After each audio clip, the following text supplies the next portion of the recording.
It's no secret that social issues often trip up conservatives in the media specifically. And so, where do you and the PPC stand on? I'm going to list a few of them now, and you can tell me where do you stand on abortion, parental rights, and transitioning of minors as well? So, yeah, transitioning, we are against that. There's no transition, there's only two sexes. And, it must be criminal to promote that radical ideology that, you can be the sex that you want. No, so that's very clear, and I will ask people to go on our website and to read our policy on the gender ideology. peoplespartyofcanada.ca, you'll find that. So there's no transition. The other question was about abortion. Abortion, you must reopen that debate, and it would be a free vote for everybody. And I said, and we are the only national political party that is okay to speak about abortion because we don't have any legislation on abortion in Canada. And yes, you can have, and that's happening in our country, abortion a couple of hours before giving birth. So that's a murder. That must be criminal, and we must change the legislation.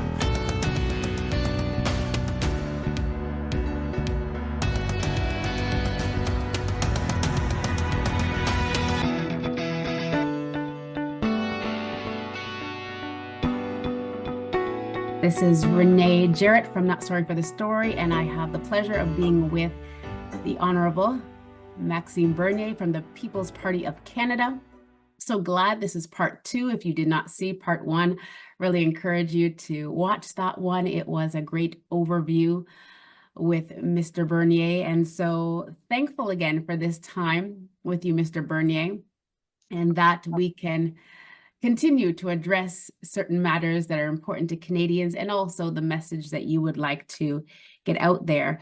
So I'm going to have a wide array of questions today, and thank you. Thank you for this time.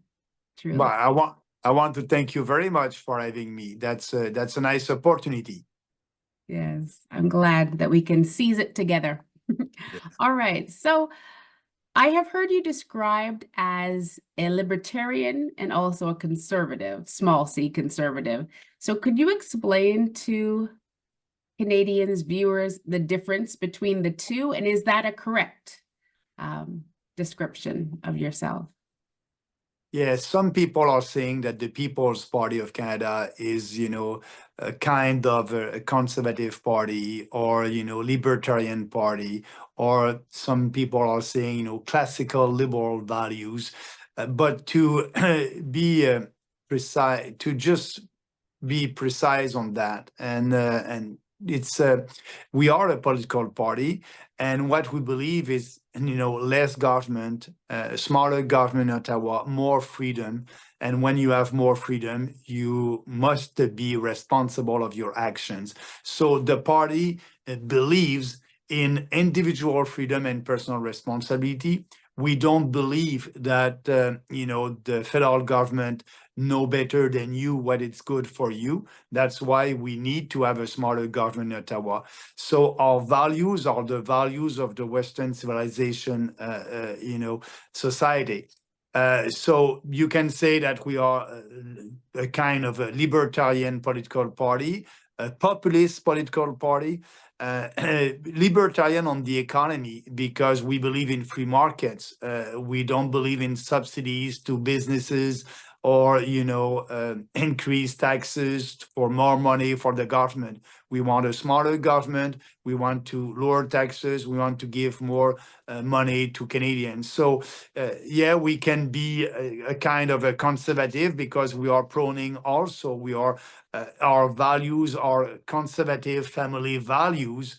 So, but the best way, just go on our website and read our platform at the People's Party of Canada. The most important that you must know is we created that party based on 4 principles: individual freedom, personal responsibility, respect, and fairness. And all our policies are in line with these principles. So that's the People's Party of Canada. Okay.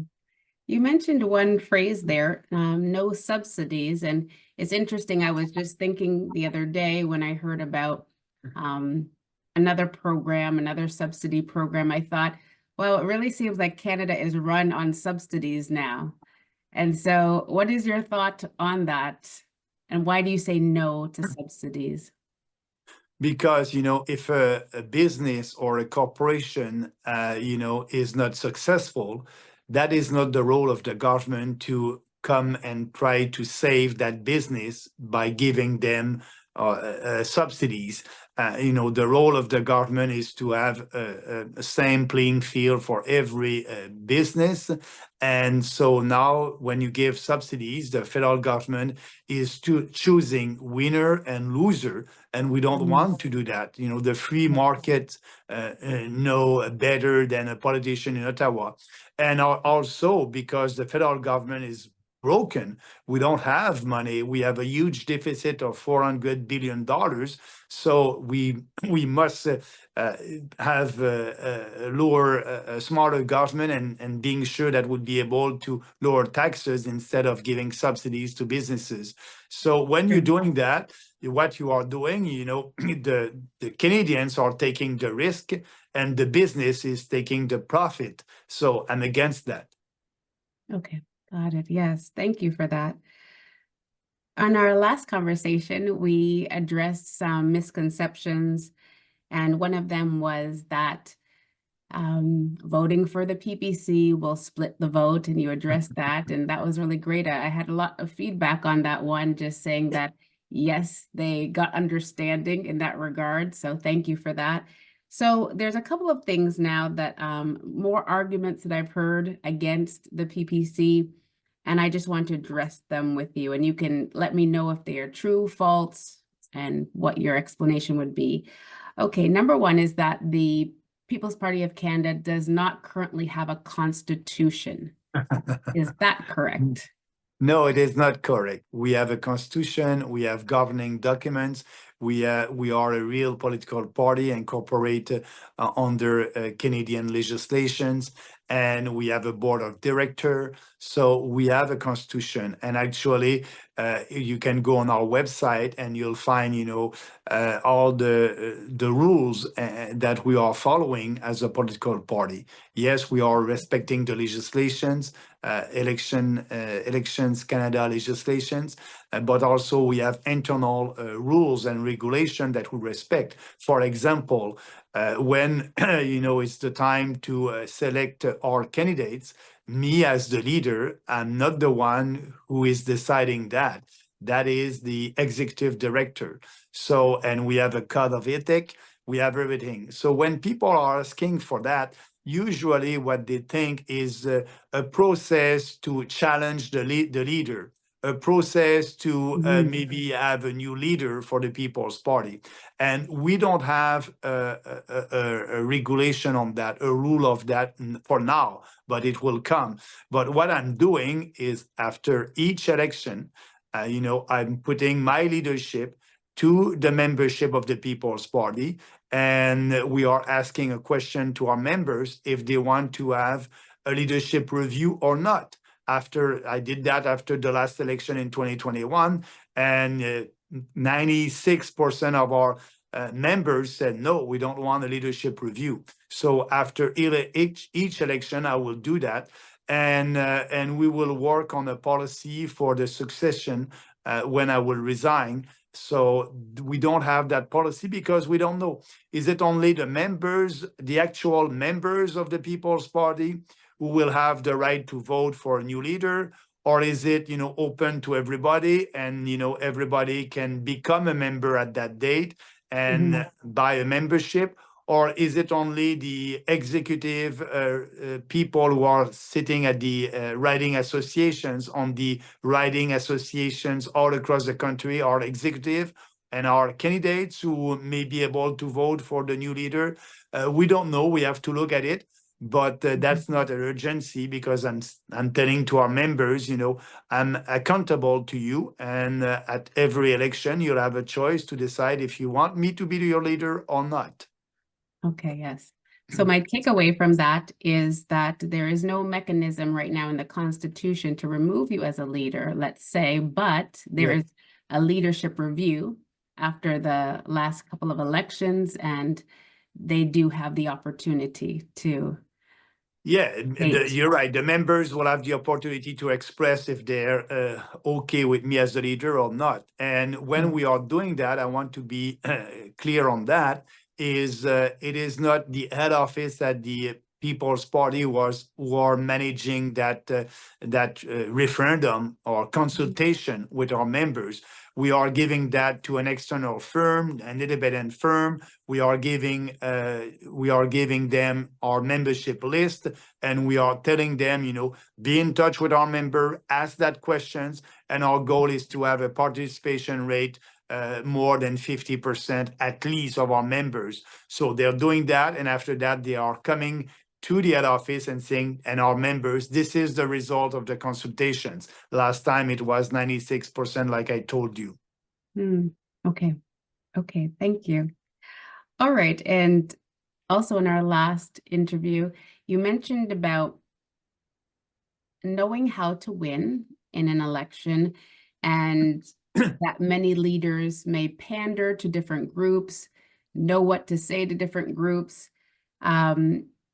Now, even though you know how to win, you don't currently have a seat, but as we were talking last time, it takes time to build up as a party.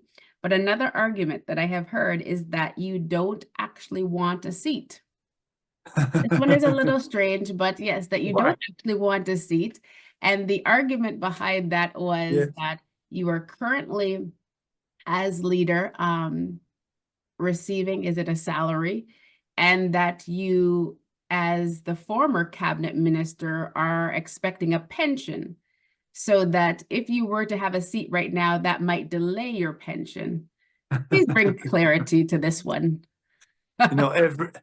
Speaking about the pension, every member of parliament, when you've been elected for 2 times in 2 elections minimum, and altogether for 6 years, you have the right of a pension.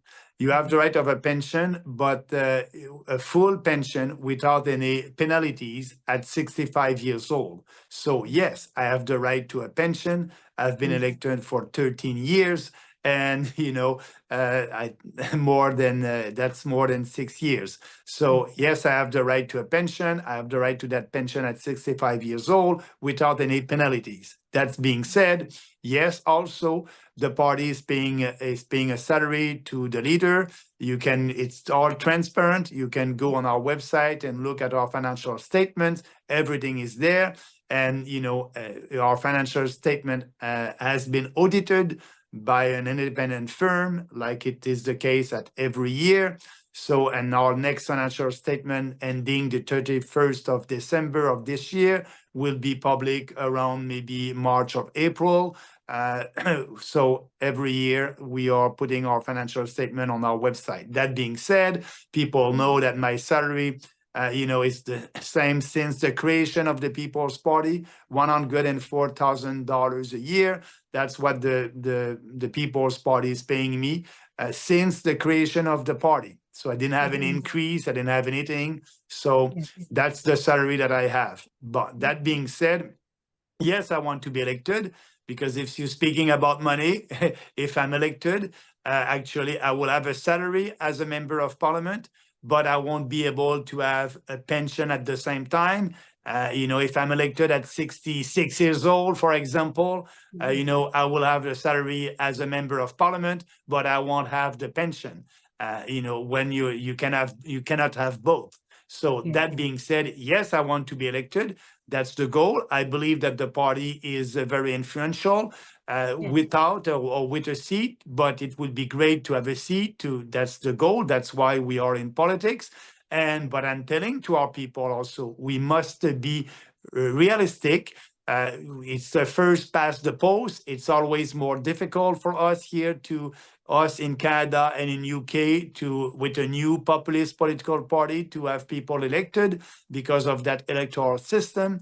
It's different than in Europe when they have proportionality in their electoral system. We don't have that. So, like I said at the first election, I will finish with that. I said to our candidates when we created the party in 2019 that the goal the goal is to have candidates all across the country to increase our percentage of the vote. And we had only 1.6% of the vote. At the second election, I said the goal is to have 4%, and we had 5%. So I hope that we'll be able to double that score. And I hope that if we have an average of 10%, maybe at the next election, we'll have our first candidate elected. And I hope that it would be me.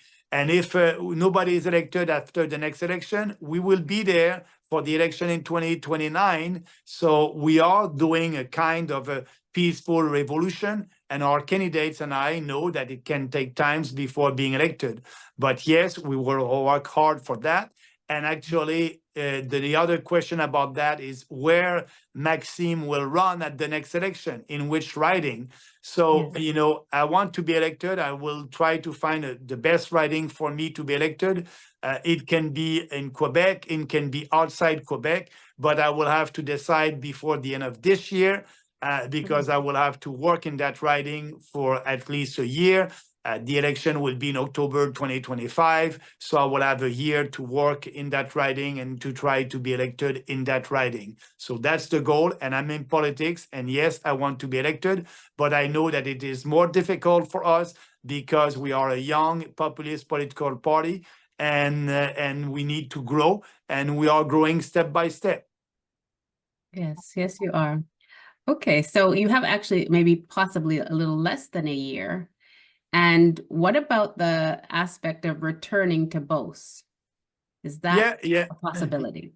Yeah, it's a possibility. Yes, it's a big possibility. At the last election, I had, I believe it was 19% or 20%, I don't know, something like that. And yeah, it's part of the equation. It's part of the reflection.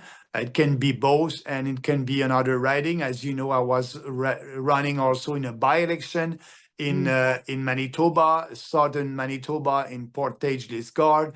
I had 17% of the vote. So that may be another ridings. So we'll look at it. But my goal is to find the best riding for me to be elected. Yes. Yes. Okay. Last two. Thank you for bearing with me through these, but I thought this is also an opportunity to just address some of the arguments that are set against you and the PPC. So I just want to address them. Last two in regards to the arguments. So also that in the last election that you went to different places trying to gain support for the PPC, as opposed to staying in one riding and really concentrating there. What would you say about that? Like, is your thought that, yes, the PPC needs to be known across the nation, so let me go across the nation during election time, or no, I need to concentrate on the one riding, get out knocking on the doors and things like that? You know, I can walk and chew gum at the same time. So yes, you know, and as the leader of the People's Party of Canada, the goal is to have candidates elected. And yes, I'm traveling across the country like these other leaders and helping other candidates, but also at the same time, like I did at the last general election, I have to work in the riding where I'm running, and I'm doing that. So we are looking at an agenda. Usually, an electoral campaign, it's about 7 weeks or, you know, maximum 8 weeks. So you have to look at the agenda for 7 weeks. How many weeks I will be in my riding, how many weeks I will be outside my riding. I'm looking at with the team and with the responsibility that I have as the leader. But usually I try to be in the riding at least 40% of the time, or a little bit more than that. So you can do both. And as a leader, I have to help other candidates to be elected also, and to travel across the country, because the goal also is to grow the percentage of our vote. And so if we have, opportunity in Atlantic Canada, to do a big event over there and to be sure that the people will know the People's Party and our policies. I'll be out there and do that big events with our candidates. So that's what I'm doing during a campaign, traveling and also working in my writing. I can walk and chew gum at the same time. Good to know. And finally, the last one in this category, the electoral district associations. Back in 2020, I know that some were deregistered for not reporting on time or not having the fullness of the reports. So what is the current affairs of the EDAs, the PPC? Yes, I like that question because when we created that party in 2019, we wanted to have a riding association, an EDA in every riding, like the mainstream political parties. But because we're a young party and we don't have all the resources and the money like these establishment political parties, like the Conservative or the Liberals, we had in 2019 and 2020 riding association almost all over the country, but with maybe 1 or 2% on the board of these riding association. We were not able to give them the support that they needed. So a lot of them has been deregistered by Election Canada. And what we decided to do, it's a new model. Now we are having, regional riding association. We'll have, for example, one riding association on the island of Montreal, where there's about, 35 ridings. Instead of having 35 riding associations, we have one riding association with maybe, 20 people on the board of that riding association. It's more effective. And it's in line with what we can afford, and so there's still some riding association that are deregistered right now. That we won't change it. We won't try to bring back a certain couple of riding association across the country. We are working on that structure with regional riding associations, and I don't remember how many regional riding association we have, but there's 338 ridings across the country. And I believe that we have about 110 regional riding association. So that's our model. And that's the best model for us as a new populist political party. Okay, thank you for that. Okay, that settles that with the different arguments. And thank you for taking us through with that and giving clarity on that as well. I'm sure that may have been some new information to some of the viewers. I'm going to go now into some questions from the community. So Christopher would like to know how you'll make employers accountable, whether past or present, accountable regarding, or I should say going forward, regarding anything having to do with mandates. We know during the pandemic, there were vaccine mandates, people were fired, and in his situation, he did mention that he lost his job, he became homeless, and really was not able to fight back. And that is not unique to him, of people losing their jobs, losing many things. So does the PPC have a stance in that regard? Yes, absolutely. We were the only national political party during the COVID hysteria to say that all that must be illegal. It was unconstitutional, the fact that they imposed on us, lockdowns and stay-at-home orders. And, big corporations were doing that.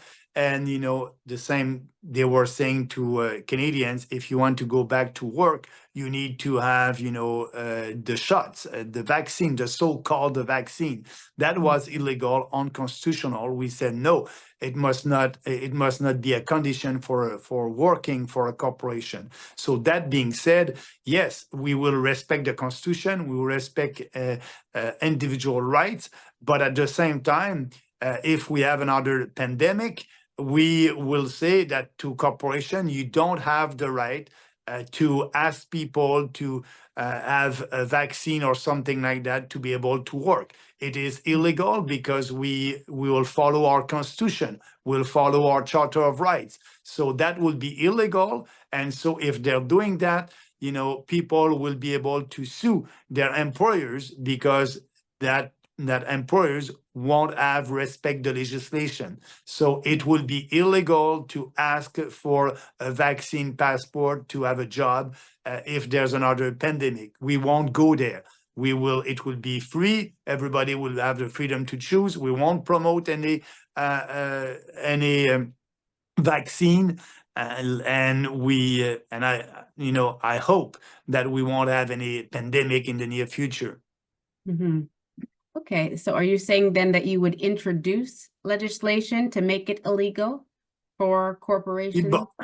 Yeah, so it must be illegal because we have a Charter of Rights. So that's against our Charter of Rights, but our federal government and the courts did not follow the Charter of Rights. So if we have to pass a legislation to be sure that they understand that it's illegal to ask Canadians for a vaccine, to have a vaccine or something like that to be able to work, we'll pass a legislation. But Yes. we don't actually, if we are respecting the Constitution, we won't need to do that. But yes, it's our position. We will protect Canadians, and we'll protect them to be sure that they will be able to keep their jobs. Yes. Okay. And would anything be done retroactively? So for all that took place in 2020, 2021, would anything happen in that regard? Yeah, I said during the pandemic that all these Canadians who were not able to work because of these draconian measures, they must be able to go back to work, and they must be able to have their salary back. Yes, actually, we will pass a legislation to be sure that Canadians will, have the money that they didn't have because, they were not able to work. Yes. Okay. Thank you.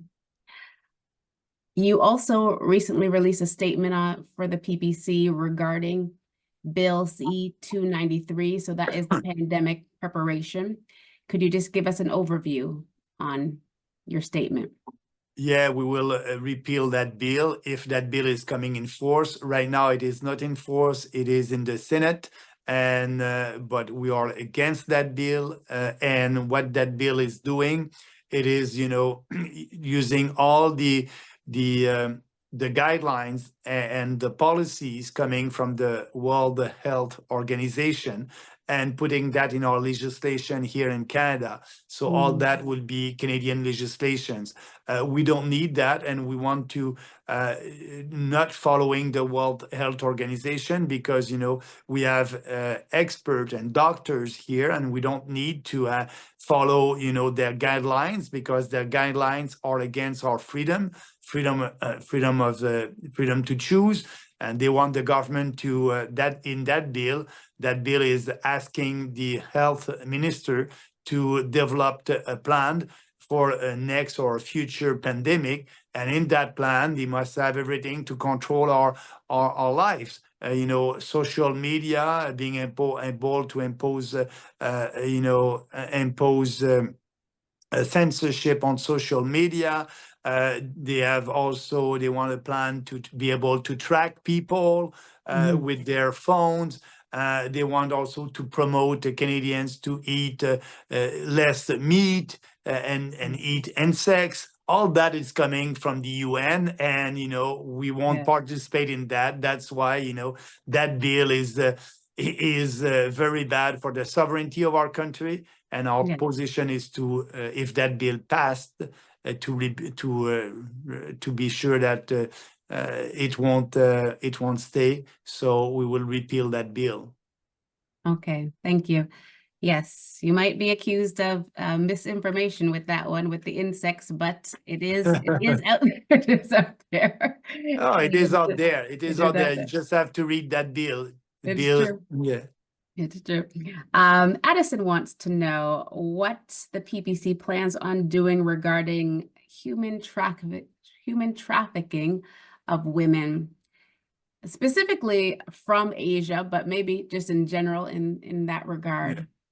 Yeah, we passed a law when I was in Parliament, when I was a member of the Conservative Party of Canada, and I was a minister under the Harper government. The Conservative government at that time, passed a law against that. It's criminal And what we must do now is to give more resources to our, police and law orders, the RCMP. They need to have the resources to be able to investigate that. But we have the right legislation. It's enforced. It's illegal. It's criminal. So let's put more resources to give that to the RCMP and our police forces. Okay, thank you. It's no secret that social issues often trip up conservatives in the media specifically.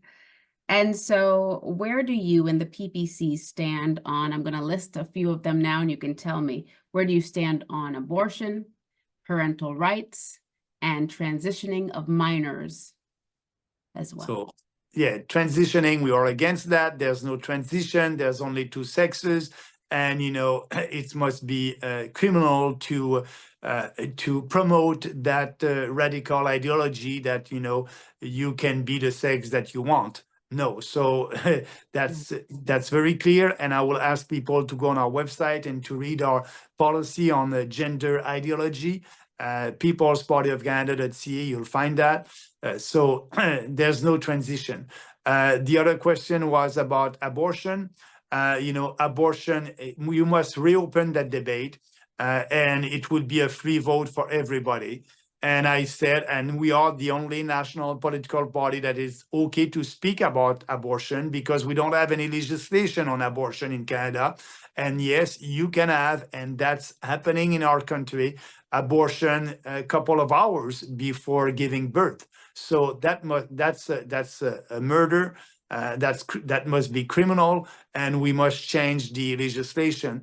And we have a lot of pro-life people in our party, people who are candidates, and we have also some pro-choice person.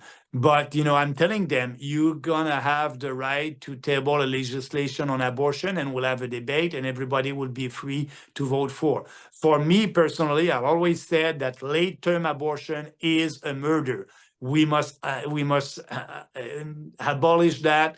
We must pass a legislation for that to be illegal, like in all civilized countries in Europe, in US, and you have legislation, and you cannot have an abortion at the last trimesters.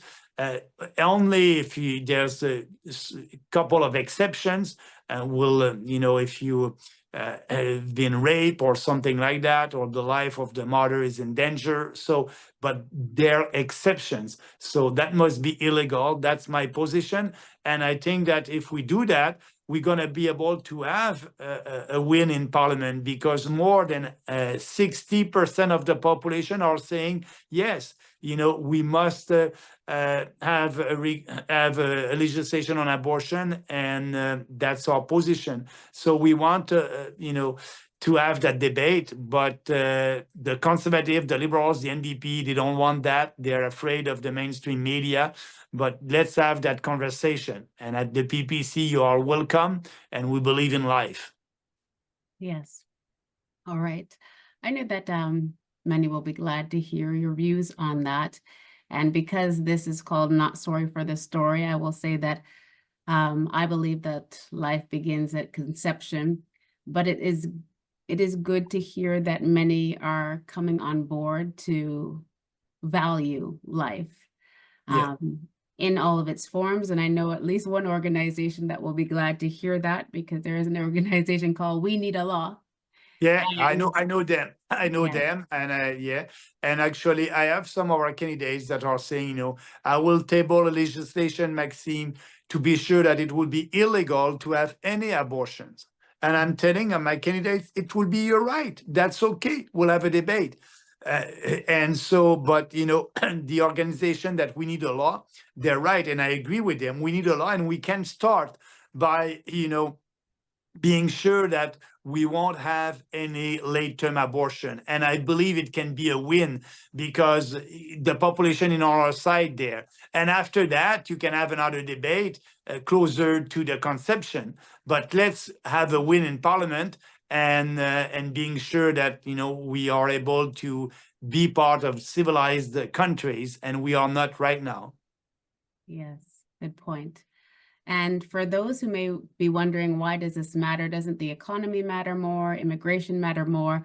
We're not putting a hierarchy on these things, but one aspect is that taxpayers' funds are going to abortion overseas, and also in our nation, we are funding it. And so you put your money with things that you value. If you value life, then there has to be an adjustment in that regard. Yes. But speaking about that, I just want to add, we will cut foreign aid for abortion.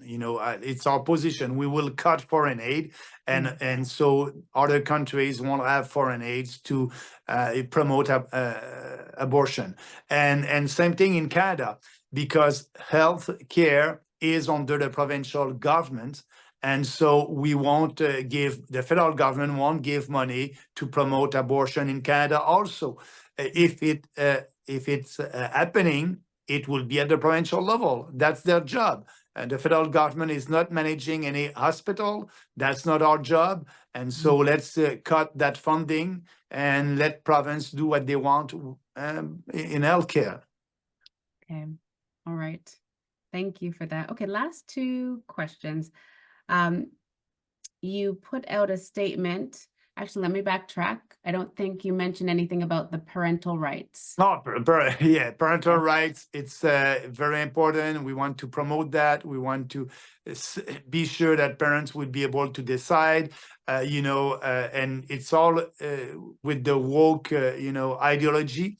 If you're a parent, you must know what's happening at the school. You must be the last one to decide for your children. Yes, we are 100% in line to protect and promote parents' rights. Yes. Yes. All right. Last two questions. So you put a statement out regarding also immigration. You updated it. So can you let us know what was the update? Yeah, when we started the party in 2019, we said, an immigration, a maximum of 150,000 a year. And we said it's important for our economy and also to protect our society and our culture. Did not happen. Actually, that was the opposite. The federal government opened the doors, our borders, to everyone. And we have mass immigration now. So we said the impact of mass immigration is huge on our society. Economically, we are getting poorer. Yes, the economic pie is growing, but our slice of the pie is smaller. So we need to stop that. Our GDP per capita is going down. We are poorer than we were 10 years ago. That's the impact on the economy, on housing also. The only way to solve the housing crisis is to stop mass immigration. There's supply and demand. And, Polyev and the liberals are saying we're going to build more houses.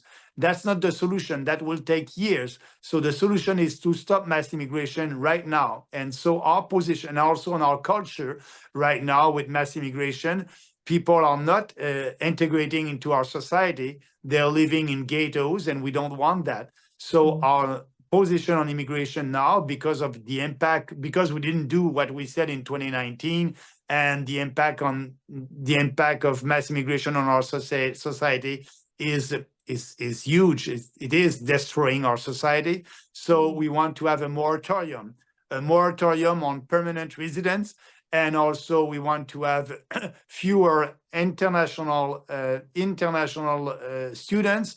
And also, if they are coming here to study, they will have to leave the country after their diploma.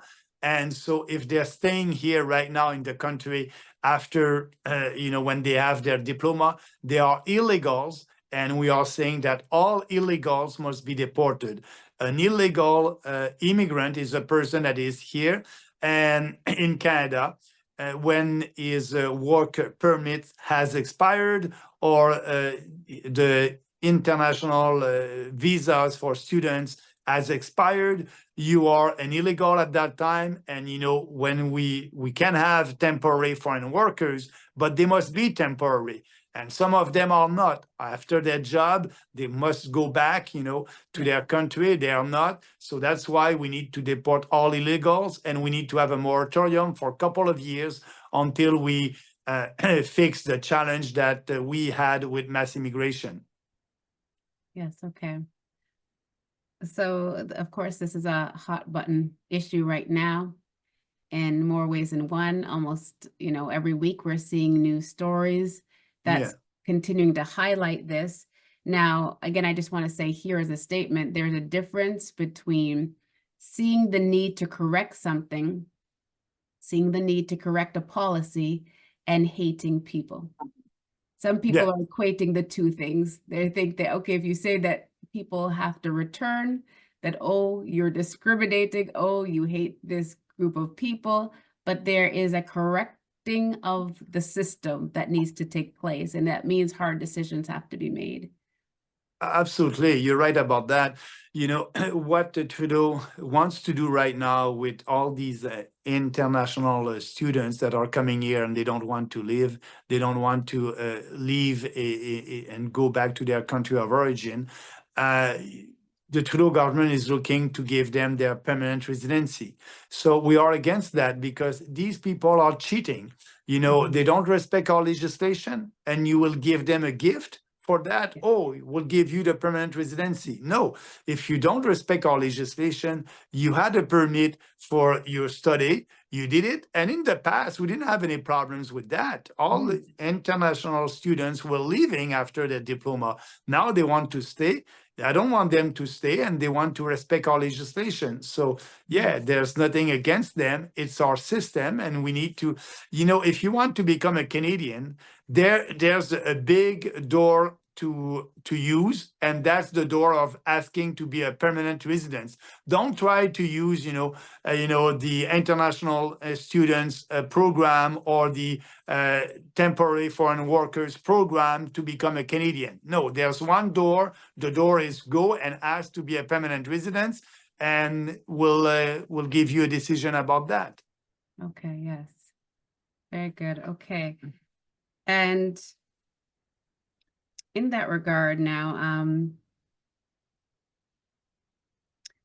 well, I'll just say, yes, I know many things are stirring in that regard, but you did mention one key word that I noted, and one of the challenges is that we are having a challenge with integration. I don't think that is anything new, but it's become magnified definitely in these years. And I saw on your statement for the PPC regarding immigration is that we have 98% approximately of our growth is coming from international immigrants, and only 2% of the growth of families and having children. And some would say, having the two things together, not just being against something, but also for something. So there also needs to be the promotion of families having children, that this would be a normal thing again amongst us as Canadians. Yeah, no, you're right about that. Our population is aging. In Japan, the population is aging. But the solution to that is not mass immigration, because on average, all these immigrants are not, younger than the population. That's statistics and data. So with mass immigration, you cannot, decrease the aging of the population. So it must come from us, Canadians, and we must, have more children. So to do that, you have a moratorium on immigration, and at the same time, you have policies that will promote, family values and, help families to have children. The first one will be, it's very expensive when you have a kid. You have to pay for a lot of things. And so it is expensive for a family. So you need to lower taxes. You need to give Canadians more of their own money in their own pockets. That's part of our plan. So yes, we need to have a family policy that will promote, the growth of our population and family to have more babies. Yes. These things need to be talked about. I'm glad you're doing it today. Thank you. My last question has to do with unity and division.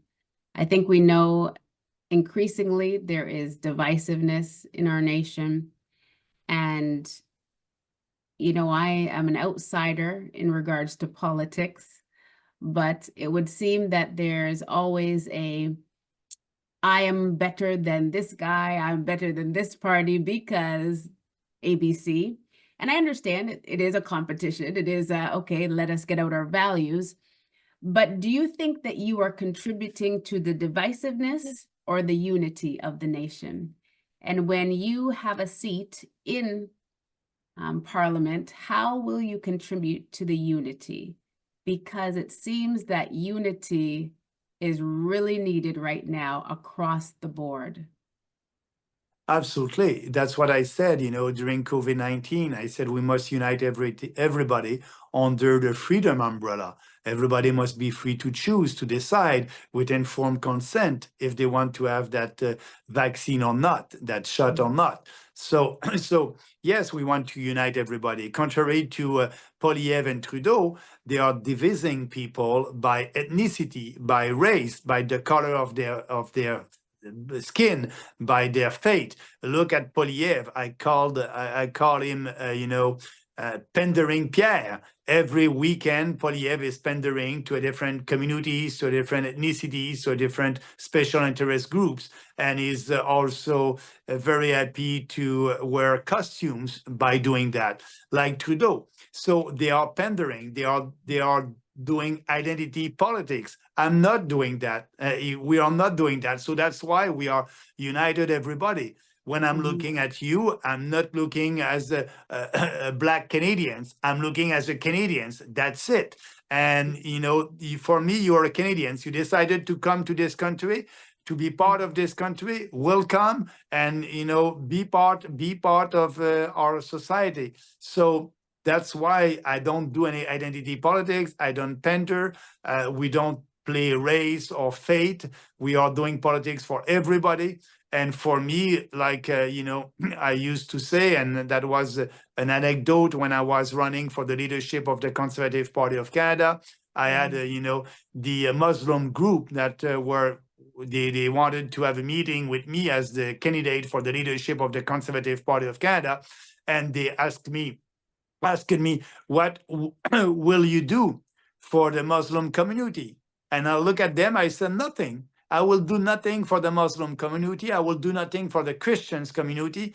I will do nothing for the Jewish community. I will do everything for you as a Canadian. And that's the most important for me. Unity. Everybody, I don't want to give special rights to some groups and less rights to another one. We have a Charter of Rights. Everybody must be equal before the law. And that's not the case when you're doing pandering and identity politics like Trudeau and pandering Pierre. Yes. Okay. I could say that in regards to the Prime Minister, I think that he has certainly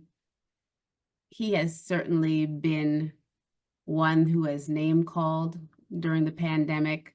And going back to divisiveness, now that is not the sum of him, but definitely that can be pinpointed and put on him. In regards to Mr. Poilievre, now, yes, sure, he's gone and met with different groups. So I take it then that you see it as going to these different groups, maybe wearing their traditional garb, is a part of the divisiveness because you're not emphasizing integrating into Canada. You're emphasizing that particular group, is what you're saying. Absolutely, and because of the Multiculturalism Act that we have in Canada, the federal government is promoting that. We must not. We must promote, Canadian values, our history, our culture. But when Poilievre is doing that, he is, promoting that. And when Poilievre is doing that and having a costume, what he's doing is that, he's promoting their culture instead of promoting Canadian values and Canadian culture. So that's why he's pandering to them and he's speaking to them as, Sikh Canadians. And for me, you're a Canadian, and that's it. That's the most important. So I'm not playing that game, and that is destroying our country. And they're doing that just to have more votes in some ridings when you have a huge majority of people from a community. And I'm not playing that game. I said it's very dangerous for the future of our country. We don't promote unity anymore by doing that, and that can destroy our country. Yes. Well, I'm a first generation born Canadian, and you know, I'm thankful that my parents came here and to be a Canadian, Yeah. through and through.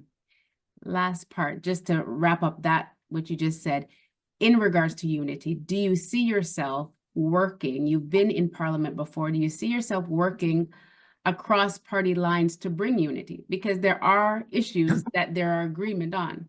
I think of in regards to the UN and the WHO, the WEF, where there are certain conservatives who've stood up. I think of Leslie Lewis, who stood up and said what the UN would like to bring in and what is being adopted into Canada is not right. So there is some agreement in different areas. Do you see yourself working with those across party lines when there's a shared value? Absolutely. I can tell you that I won't do any compromise with our policies and our values. But yes, if, right now, for example, against the mass immigration, more than 69% of the population are saying enough is enough. But every establishment political party, including the Conservative, are not listening to Canadians, they don't have a position to end mass immigration. So yeah, if they come there, and they're ready to have a moratorium on immigration, we will support them. So what I'm telling people, I'm ready, and that's what we are doing. We are promoting our ideas, and I hope that if another political party, change their position on for example, the radical gender ideology and want to abolish the Bill C-4, that Trudeau and Poilievre voted in favor of the transitioning. If they change their position and they're ready to repeal that bill, we will support them for sure. But the answer is we won't do any compromise with our ideas. We believe that we have the best vision for this country, and our goal is to promote that and implement our vision in legislation in Canada. Well, Mr. Bernier, thank you again for your time, and not only for your time for part 2 of this interview, and for your willingness. I know sometimes in regards to being a political leader, to be granted an interview, you must have a massive platform or be known across the nation. So I thank you for accepting my invitation, even as my voice continues to grow on behalf of my fellow Canadians. So again, thank you for your time. Thank you for your stance, and all the best. I appreciate that because, for me, it's important to be with you and other podcasts and YouTubers. That's the way to communicate our message and answering questions. Because as you know, as a young populist political party, the mainstream media is canceling us. They know that if they are giving us visibility, we'll grow faster, and they don't want that. So our strategy is to be with a podcaster like you and doing interviews. So I want to thank you. And, if you have other questions, don't hesitate to be in touch with my team. Will do. All right. Thank Have you. a great day. Until next time. Thank you. Take care.